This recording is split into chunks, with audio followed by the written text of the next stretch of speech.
I've never been the kind of person to believe in ghosts, demons, or curses. Growing up in Savannah, Georgia, a city built on history and tragedy, I heard my fair share of eerie stories. Ghost tours and haunted mansions were just a part of life here, but to me they were nothing more than tourist bait. I used to laugh at how easily people could be scared by shadows and creaking floorboards. That all changed in the fall of 2012.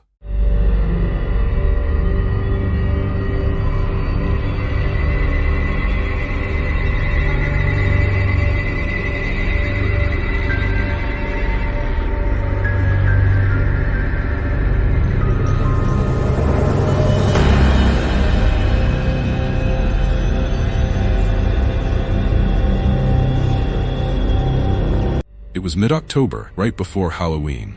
The air was heavy with the kind of chill that makes even familiar streets feel uninviting after dark. I was 23 and still living in my parents' house on the edge of the historic district. On most nights, I'd be out with friends, but for some reason that night, I stayed in. I couldn't explain why. Something just felt off. Around midnight, I heard a noise outside my window. At first, I thought it was just the wind moving through the moss-draped oaks, but it didn't sound natural. It was a low, almost guttural hum, followed by faint whispers like someone muttering just out of earshot.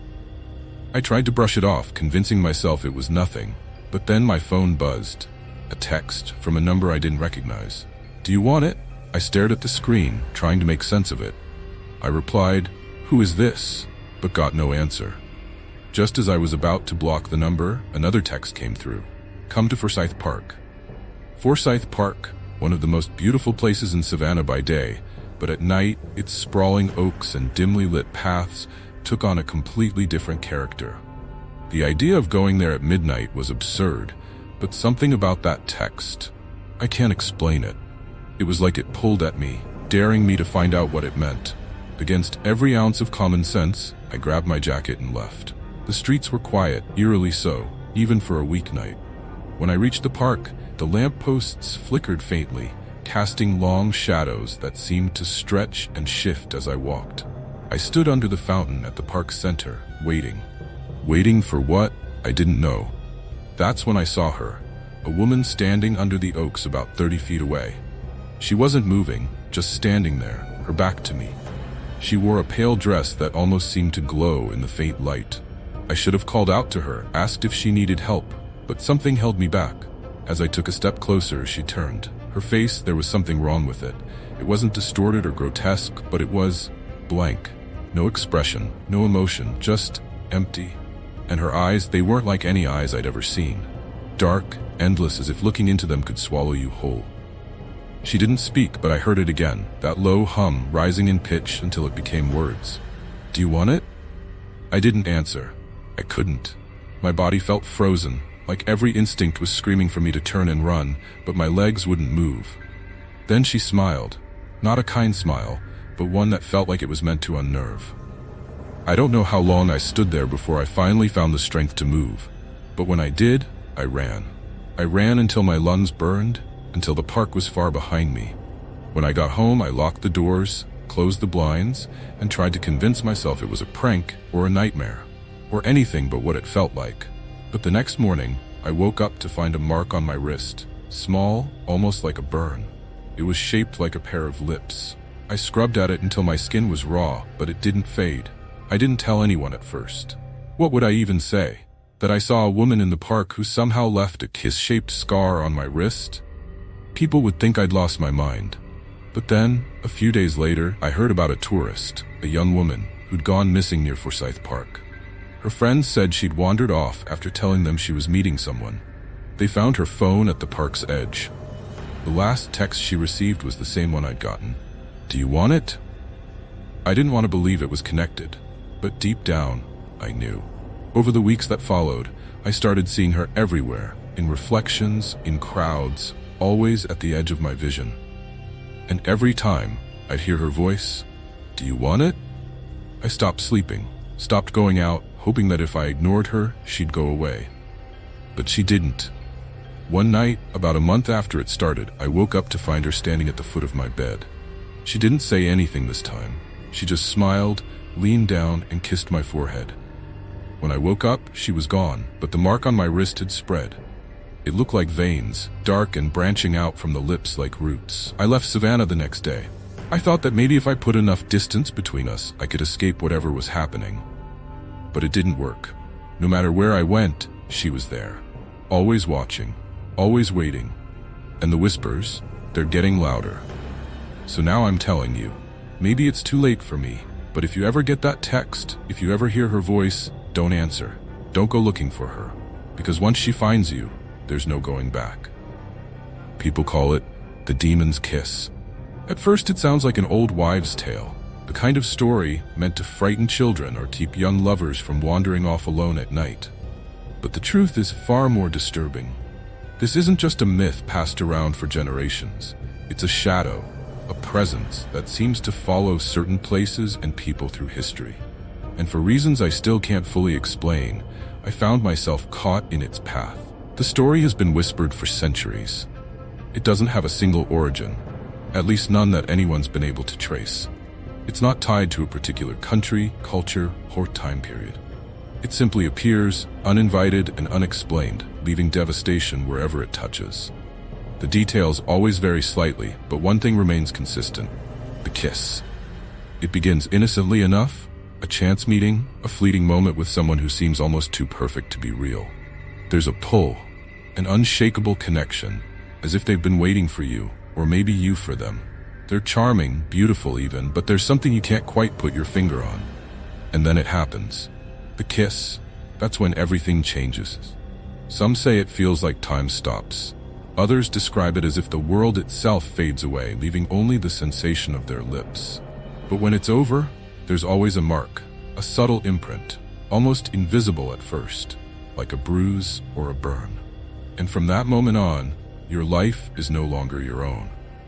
The first time I heard about it was from my grandmother. She wasn't the kind of woman who believed in ghosts or curses. She was practical, grounded, the type who scolded you for leaving the door open too long because it let the cold in. But there was one story she refused to talk about, no matter how much we begged her to share it. It wasn't until I was in high school, sitting with her one rainy afternoon, that she finally told me. She spoke about a woman named Eleanor, someone she'd grown up with in a small village in Ireland. Eleanor was vibrant, full of life, the kind of person everyone gravitated toward. One evening, she met a man at a harvest festival. No one knew his name or where he came from, but everyone remembered him. He was tall, elegant, with eyes that seemed to see right through you. Eleanor danced with him all night, and by the end of the evening, they disappeared into the woods together. When she came back the next morning, she was different. She didn't speak much about what had happened, only saying they'd kissed under the moonlight. At first, people thought she was just lovesick. But over the following weeks, things started to happen. She became withdrawn, pale, as if the very life was being drained from her. And then there was the mark, a faint shape of lips on the side of her neck that seemed to darken each day. One morning, she didn't come out of her house. When they went to check on her, she was gone. The door was locked from the inside, but there was no sign of her anywhere. My grandmother told me this with a straight face, her voice steady, but I could see the fear in her eyes. She believed every word, and for some reason so did I. Still, it felt distant, like something that happened in another world, to another person. It wasn't until years later that I realized how close this story would come to my own life. The legend of the demon's kiss isn't just a story. It doesn't come with warnings or explanations. It doesn't follow a pattern. It's something that happens without reason or logic, and when it finds you, there's no going back. I used to think these were coincidences, stories that just got twisted over time. But after what I've seen, I know better. After that night at Forsyth Park, everything changed. At first, it was subtle. Small things I could explain away if I tried hard enough. The porch light outside my parents' house would flicker every time I walked past it. I assumed it was a loose bulb. The whispers, though, those were harder to dismiss. I still can't tell if it was a dream or something else entirely. I was standing in the middle of a forest, though it wasn't like any forest I'd seen before. The trees were impossibly tall, their twisted branches blocking out the sky. The air was thick, almost suffocating, and I could hear that same faint humming I'd heard in the park. That's when I saw her again, the woman from Forsyth. She was standing a few feet away, her back to me, her hair cascading over her shoulders like a black veil. She turned slowly, and this time her face wasn't empty. It was worse. Her expression was serene, but her eyes, they weren't human. They were too dark, too deep, as if they could swallow me whole. She stepped closer, her lips parted in a whisper I couldn't understand, and then she kissed me. It wasn't tender or sweet. It was cold, like ice spreading through my veins. I woke up gasping for air, the sensation still lingering on my skin. When I looked down at my wrist, I saw it, a faint mark like the outline of lips burned into my skin. I scrubbed at it until my arm was raw, but it wouldn't fade. That was when I knew this wasn't just a bad dream or a coincidence. Something was happening to me.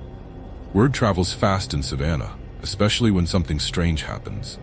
I hadn't told anyone about what I'd experienced, but somehow the whispers around town seemed to follow me.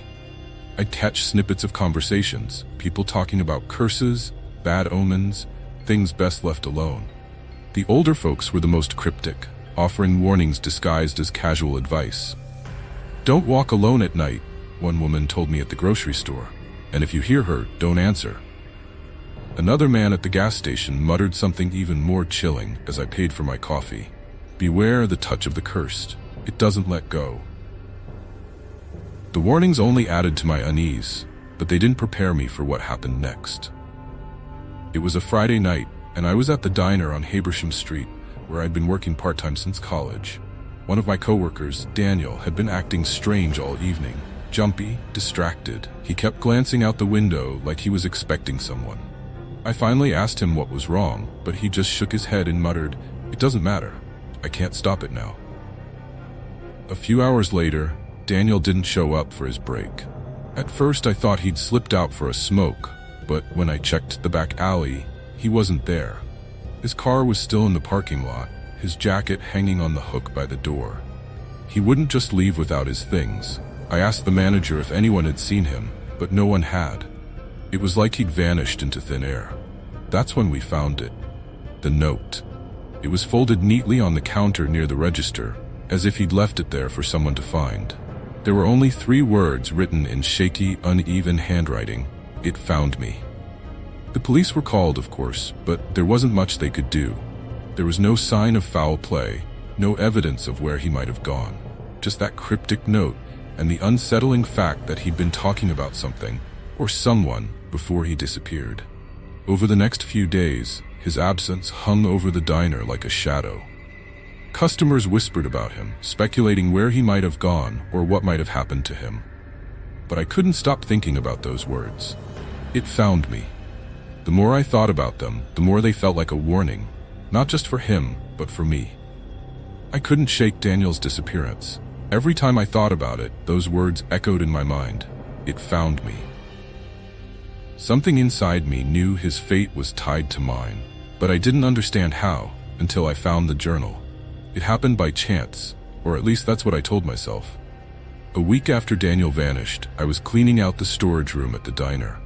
Tucked away in a dusty corner, behind a stack of broken chairs, was an old wooden box. At first, it didn't seem like much, just some forgotten junk. But inside the box was a leather-bound journal, worn and brittle with age. The name Eleanor Bishop was scrawled on the inside cover. I didn't know who she was, but the date below her name caught my attention. 1924.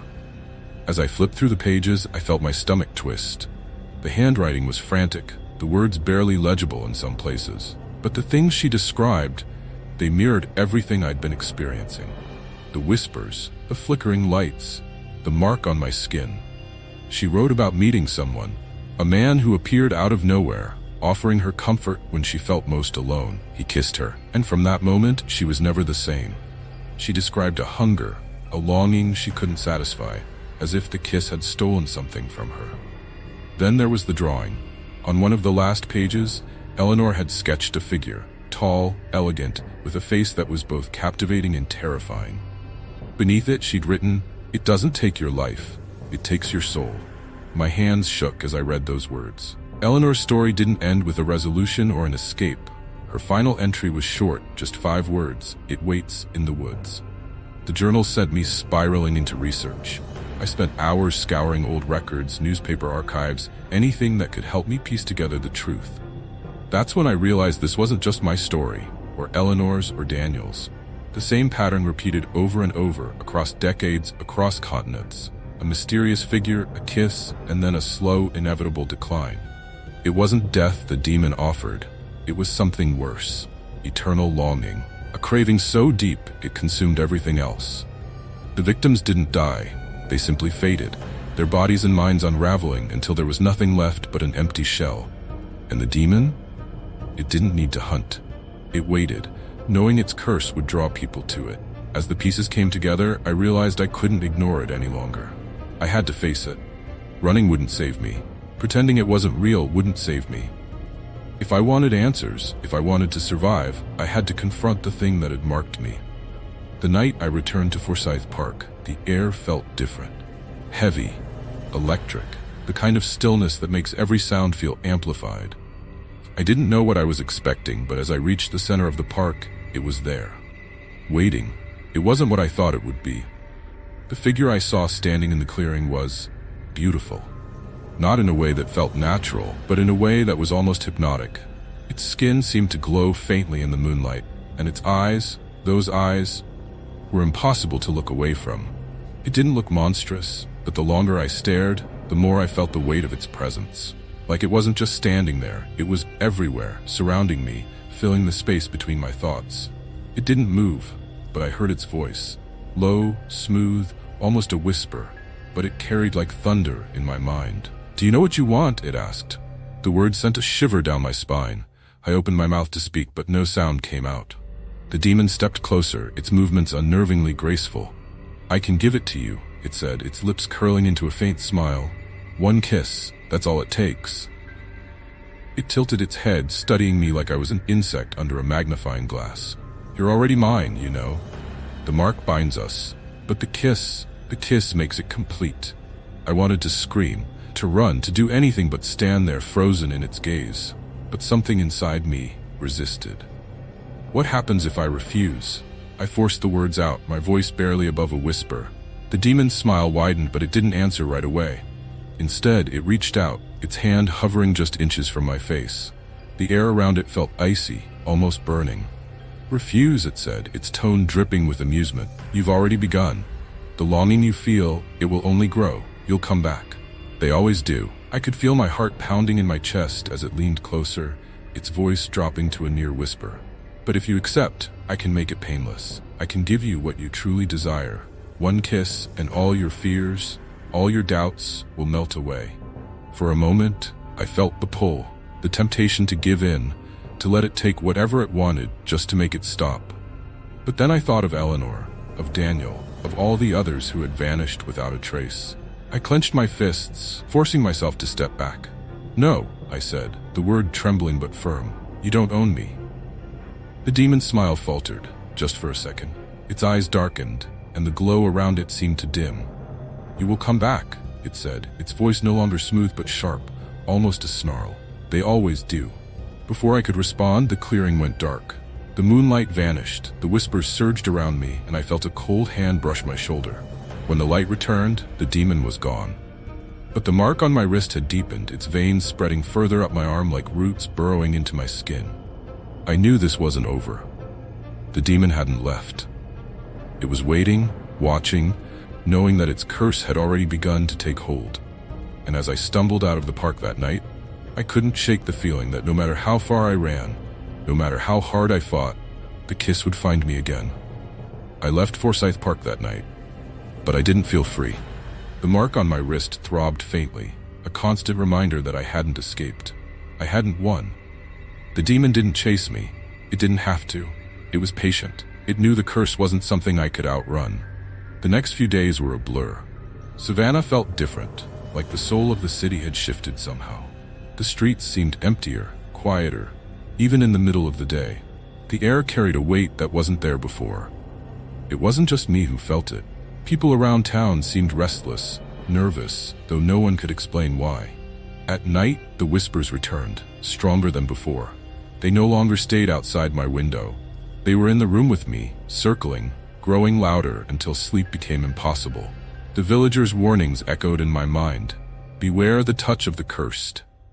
I didn't want to believe it was true, but every time I looked at my wrist, I saw the proof. The mark had spread further, the dark veins creeping up toward my elbow like a vine growing under my skin. And the longing? It was unbearable. It wasn't for something tangible, something I could name or reach for. It was just a hollow ache, an emptiness I couldn't fill. It gnawed at me constantly, like the demon's kiss had stolen a part of me I didn't even know I needed. I tried to act normal, to go about my life as if nothing had happened. But every time I walked past Forsyth Park, I felt it calling to me. The whispers would rise, faint and teasing, pulling at the edges of my thoughts. I avoided the park as much as I could, but it didn't matter. The demon wasn't tied to the trees or the clearing. It was tied to me. One night, I drove out to the edge of the city, desperate to leave it all behind. The open highway stretched in front of me, a promise of escape. But the further I drove, the heavier the air became. The world outside my car grew darker, even though the moon was full and bright. And then, just as the road curved toward the horizon, I saw her, the woman from the park. She was standing on the side of the road, her figure illuminated by the glow of my headlights. I slammed on the brakes, but by the time the car came to a stop, she was gone. The road was empty again, as if she'd never been there. But I knew what I'd seen, and I knew what it meant. I couldn't leave. The curse wasn't bound to Savannah, it was bound to me. That night, I didn't sleep. I sat in my room, staring at the mark on my wrist, watching it pulse faintly like a heartbeat. I thought about Eleanor, about Daniel, about the countless others who had come before me. Their stories weren't warnings, they were inevitabilities. The demon's kiss doesn't kill you. It takes you piece by piece, right, leaving behind a shell of who you were until there's nothing left. And the worst part, I couldn't stop wondering, what if I had said yes? What if I had accepted the kiss instead of running? Would it have been better? Easier? The longing would stop, wouldn't it? I'd have what I wanted, even if it came at a cost I couldn't comprehend.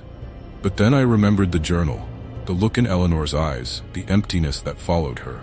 She had said yes, and it didn't save her. It consumed her. So here I am, stuck in the in-between, waiting for the inevitable. The whispers are louder now, constant. The mark is darker, spreading further up my arm every day. I can feel it inside me, pulling, taking. And every time I close my eyes, I see her standing there, waiting. Legends are warnings, not just stories.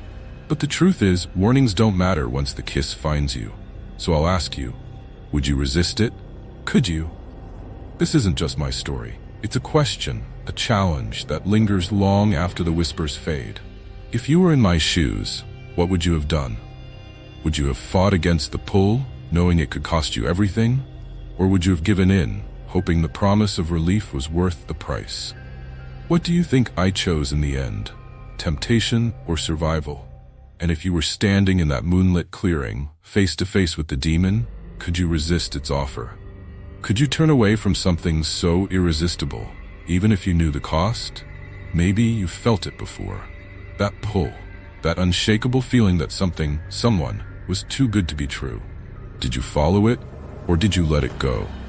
Tell me, what did you feel in that moment? I want to hear your thoughts, your stories. Has anything like this ever happened to you? A moment when reality and something unexplainable seemed to collide? Share it in the comments. Who knows, maybe your story will help someone else resist the pull of the kiss. Bookmark, stories like this remind us that the line between reality and the unknown is thinner than we think. What else might be out there, hiding just beyond our sight? If this tale sent chills down your spine, don't stop here. There are countless stories waiting to be told. Stories of mystery, fear, and the unexplainable. Join us as we uncover more spine-tingling accounts that will keep you up at night, questioning what's real and what's not. Hit that subscribe button to make sure you don't miss our next story, and if you enjoyed this one, give it a like to let us know. Share your thoughts in the comments below. Your theories, your questions, or even your own encounters with the unknown. We'll be watching and listening.